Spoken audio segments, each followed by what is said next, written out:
A new clip showing a University of Minnesota College of Liberal Arts professor saying that the U.S. is an occupier and needs to be decolonized during a pro-Palestinian teach-in is making the rounds on conservative Twitter.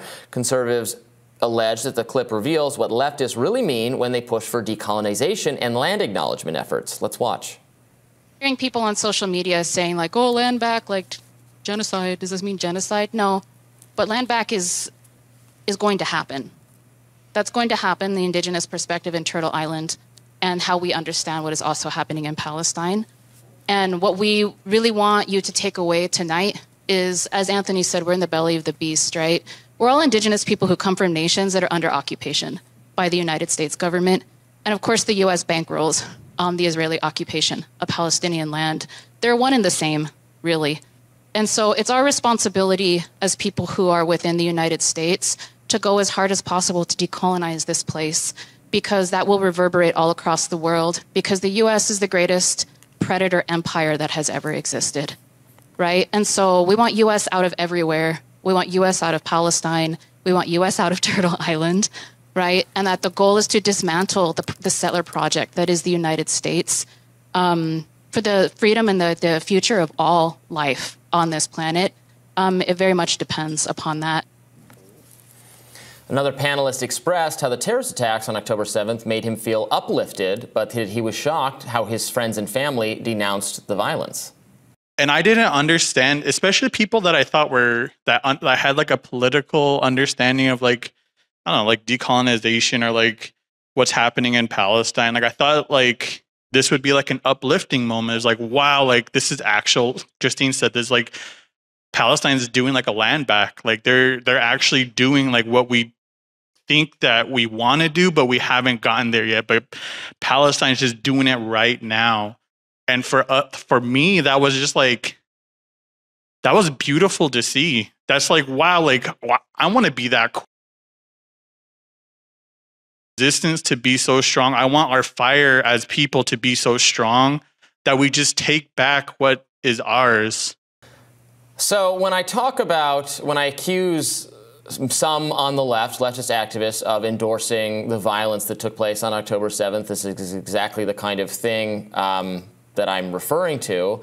And I guess in answer to that individual's question of why more people weren't celebrating, it's because it's disgusting to celebrate the murder and kidnapping of innocent civilian people. And also, even if you think somehow that is justified, the immediate result has been 10, 20,000 Palestinian casualties in terms of Israel's response to wipe out Hamas. So it seems a very, to my mind, even if I don't think it's justified, but even if you thought it's justified, it's a very bad strategy.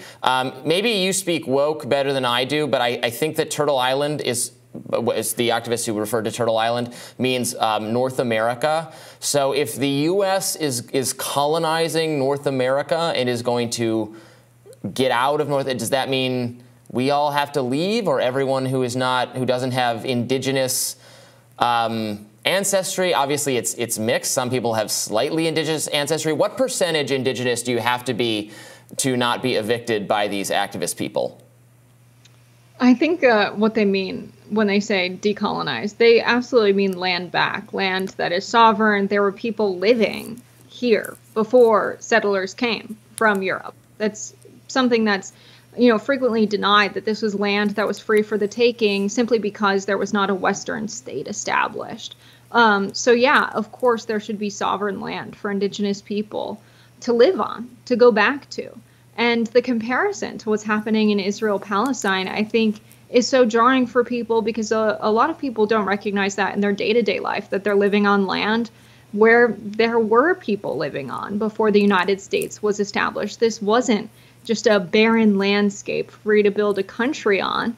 There were many different nations on the land where the United States is. And that's hard for people to take in. It's also hard, I think, for Israel to grapple with the fact that they very much did the same thing in 1948 when they decided to push Palestinian people out of the land that they have lived on for many, many years and establish an ethno-state, the ethno-state of Israel. And they're still pushing people out of their land today. This is an ongoing project. And so when we talk about colonization, we talk about quite literally through violence, taking land that people call their homes. If someone came to our houses in the United States today in like a white suburban neighborhood, and they decided to take it and say that it was theirs now. And when we said, hey, like, no, this is my home, this is where I live, this is my land, you can't take it. They say, that's ridiculous. You guys are savages. The way you live is despicable. It's uncivilized, and we're going to live here. And unless you will live the same way we live, you have to leave. That's reality for Indigenous peoples in the United States. And so when I hear their complaints and when I hear them being inspired by Palestinians' resistance, it makes sense. When you know a life of violence, when your livelihood and your home and your ancestors have been taken by settler violence, I can understand them seeing what's happening in Palestine and feeling similar about it.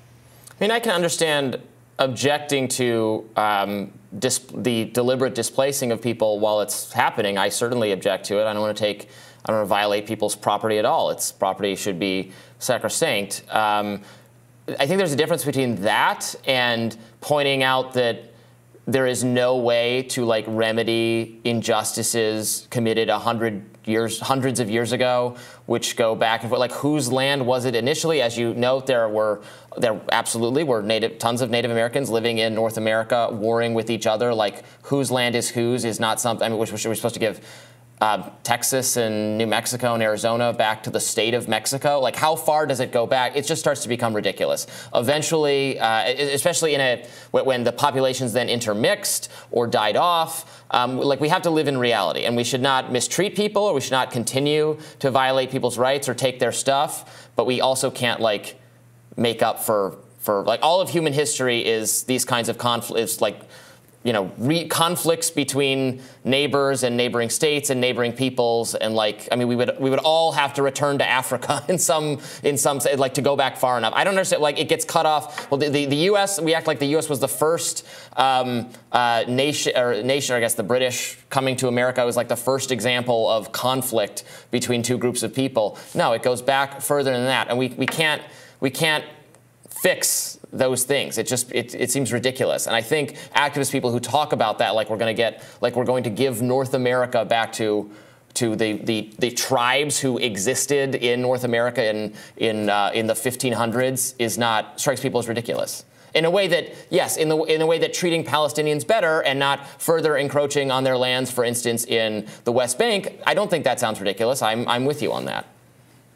Like, in the same way that we have, states established in the United States, there can be land given that's designated as sovereign land to be governed, not by people who have written a constitution, who are mostly white, mostly European, with an entirely different culture than the natives who are living in the United States. There are many people who are indigenous who want to go back to that. They want to have their own government. They want to have their own way of life and their own culture, be the dominant culture in the place that they live, and they don't have a place to do that right now. And so I think it's completely reasonable and entirely doable to say, okay, we have all of this federal land. How about instead of granting more drilling permits, we instead give this land back to the native people who were living on it before? It's a very attainable policy solution. We have drilling permits and swaths of federal land that is entirely unused. It's not owned by anyone. People aren't living on it. It's land that can be given back. It's actually not difficult to do. And when they talk about colonization, they really talk about controlling other people. So the United States has done this all over the world. They're talking about U.S. imperialism. The U.S. is doing this through proxy with Israel. There's a ton of land and natural gas.